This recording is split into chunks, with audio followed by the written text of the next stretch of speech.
大家好，我是阿胖，今天用鸡蛋、金针菇来和大家做一道非常好吃的家常菜。首先把金针菇放在流水下，给它冲洗干净。洗好后，先把根部去掉，再切成长约3厘米的段。没有散开的，我们给它散开，然后装入大碗中。今天我的小腕上来了，我把4个鸡蛋换成了2个大鹅蛋。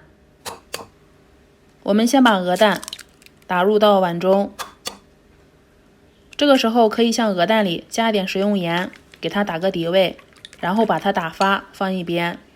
下面起锅烧油，锅里面多倒一点油，开大火，先把锅熨一下。我们用手试探下油温，烫手的状态就行了。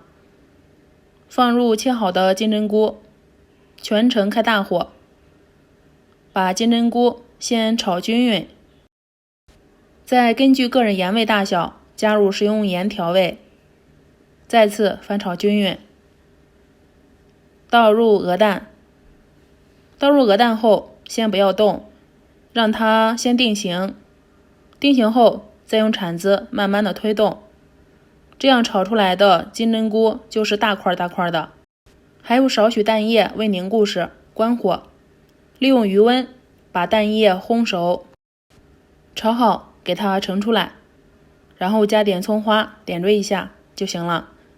这样做的金针菇炒鹅蛋特别的好吃，换成鸡蛋也是一样的，因为菌类本身就很鲜美，又配上鹅蛋，真的是太下饭了。喜欢的话可以试试哦。我是阿胖，点我头像还能看到更多美食视频。我们下期节目再见。